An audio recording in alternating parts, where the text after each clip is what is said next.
Hey, Nick, way to go. Addressing, the Chartalists angle, which is a modern monetary angle, and congratulations to you because even though you think I'm a typical wild ass lefty, you continue to talk about things that are right in the bailiwick of the potential for monetary reform. And I congratulate you for that part of it. So I want to talk about the Chartalists because you addressed the Chartalists, and again, my congratulations on doing that. And let me just go right to the question, which is, even if the economics works out, and really when you're saying that, you really mean the economics, financial, money part of it works out, should the government be responsible for creating the jobs? Now,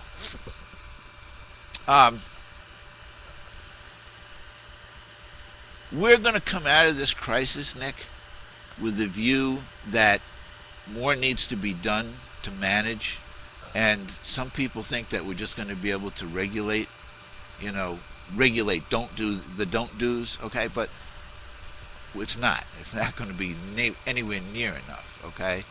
Because we first of all have to deal with the dregs, which are the toxic assets, and we have to figure out what to do with them, okay? And when we get them off of our books, we need to start to rebuild the economy from the situation we're in now, which is about 17% unemployment, and it's going to continue to get worse until we do something about it. So my point is that yes, we are going to have crossed the threshold that says it is the strong interrelationship between the people and their money system that commands that we're going to do something that ensures our prosperity. That's what we're supposed to be doing. Now, the Chartalists' focus and reason that they are, there right now is because of the part of their, after they recognize monetary sovereignty, okay, the part where they're saying, no, we don't have to worry about the deficits because we have the money creation power. And if you have the money creation power and you think of the money system and you think of those M's, okay, Nick, and the contraction of the money system, the reduction of private capital borrowings and all, and debt and all that, and remembering Robert Hempel's point about if the banks don't lend, we don't have money. So therefore overcoming, okay, that situation that Robert Hempel was talking about. So that's the beauty, to me, of the Chartalists, okay? That's why I'm there, And they do it, this is how I look at it, by the way. They get behind the balance sheet, and they look at what happens when the balance sheet is operating, okay? And they realize that, all this really is this moving here and this moving there. And so if we treat it like that, then, and if you recognize the fact that the government has the money creation power, then you realize that deficits don't really matter. Deficits don't really matter, okay? Well, I say they don't matter and you spend money into existence. In some places they say that, Nick. In some places they say that, okay? Doesn't matter. Just spend the money into existence. But in some places, and mainly, and Billy is one of those. They say, no, we're going to deficit spend, and we're going to put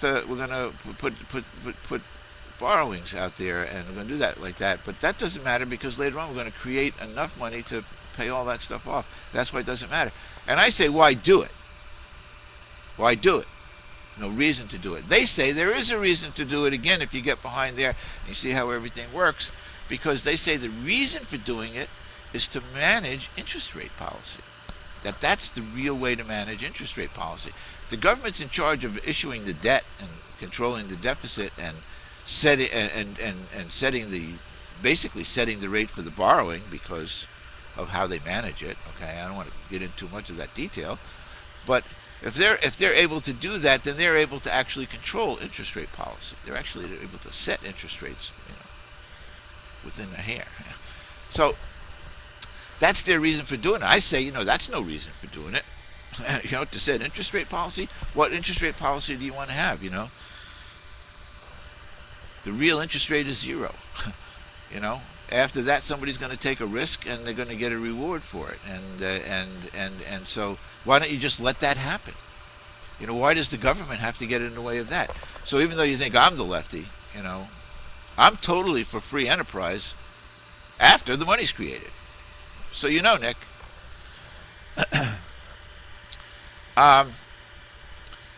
The other thing that you've raised recently, Nick, I'm talking fast and loud because this is my third try on this. The other thing that you've mentioned, fairly recently, and I'm pointing this out because for a reason. You mentioned, your Bank of England Governor's King before the Parliamentary Committee on Monetary Policy, stating to them that they should really be considering a complete structural change to the money system. He calls it the banking and finance system, but it's really the monetary system, okay? And he promotes Professor Kotlikoff from Boston's idea about, he calls it limited purpose banking, okay? It's narrow banking. It's the old narrow banking concept, okay? And limited purpose banking, and when you read his limited purpose banking, the mechanics of it, he favors full reserve banking. Okay, full reserve banking. As did who, Nick? The Chicago Plan economists. All the Chicago Plan economists, and Milton Friedman. Okay. So, what I'm trying to say, Nick, is you're actually, engage in all of the issues from the Chartalists, monetary sovereignty, and employer of last resort. You should really spend a little more time on the employer of last resort issue, Nick, on the coffee site, not Billy Blog, because the rationale and what it is that they're trying to do and how to preserve the labor force, make the labor force something that's viable for the country instead of letting capital just crap on the labor force and take its money elsewhere so it can buy goods to sell to us. Nick, because that's not what economies are all about. Economies are national, okay, are the national commerce. And in the national commerce, we the people want to keep we the people working and being productive and having meaning in their lives, okay? So we want to overcome all that other crap, Nick, okay? But here's why am I raising this, Nick? Because between the Chartalists and Dr. Kotlikoff and the narrow banking, you put those two together. You got to shuffle them a little bit, Nick. Okay, got to shuffle them a little bit. But when you put them together, you know what you got? You got the American Monetary Institute's, proposal for monetary reform. Now, differences again with the Chartalists. Why do they support the private creation of credit? Now, when I say credit, I mean money, not credit, not debt and credit. Okay, the private creation of money. With fractional reserve banking, if they continue with fractional reserve banking, and they advocate continuing with fractional reserve banking, some of them do anyway, there's going to be private creation of money. So what's the government doing? How's the government managing its deficits to do money creation, to keep everybody employed, if in addition to that somebody else is creating money? Why do you need two bodies creating money? Let them create credit. Let them create debt. Let them use the money system after it's been created. But why use fractional reserve banking? Why use any money creation by any private entity at all? That's my issue with them. So anyway, Nick, it's getting late. Thanks again. I think that you're really onto something here.